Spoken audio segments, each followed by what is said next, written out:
বার্সেলোনার সাথে জিরোনার হয়ে Argentine young star Claudio Echeverri 73 মিনিটে মাঠে নামে। আর 73 মিনিটে মাঠে নেমে ক্লদিও এচেভেরি নিজের ক্লাস শো করে। এই অল্প সময়ে ক্লদিও এচেভেরি জিরোনার 2-1 গোলের জয়ে দারুণ ইম্প্যাক্ট রাখে। এই অল্প সময়ে ক্লদিও এচেভেরি ম্যাচে 15 বার বল টাচ করে। 8টা পাসের মধ্যে সে 7টাই অ্যাকুরেট দেয়। 2টা চান্স ক্রিয়েট করে, যার মধ্যে একটা বিগ চান্স ছিল। 2টা ড্রিবল অ্যাটেম্প নিয়ে 2টা সে সাকসেসফুলি সম্পন্ন করে। ফাইনাল থার্ডে 2টা পাস দেয়, একটা অ্যাকুরেট লং বল পাস দেয়। এরপরে 4টা বল রিকভারি ছিল তার। এরপরে হচ্ছে 3টা গ্রাউন্ড ডুয়েলের মধ্যে সে 3টাই উইন করে। এই অল্প সময়েই ক্লদিও এচেভেরি নিজেকে প্রুভ করে। লেভারকুসেনে একটা হতাশাজনক অধ্যায় শেষে ক্লদিও এচেভেরি জিরোনার হয়ে আস্তে আস্তে নিজেকে প্রুভ করা শুরু করছে। ক্লদিও এচেভেরি বার্সার সাথে প্রুভ করছে যে তার ভিতরে কতটা কোয়ালিটি আছে, কতটা ট্যালেন্ট আছে।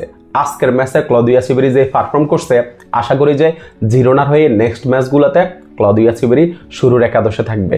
শুভকামনা থাকলো ক্লদিও এচেভেরির জন্য। ধন্যবাদ সবাইকে।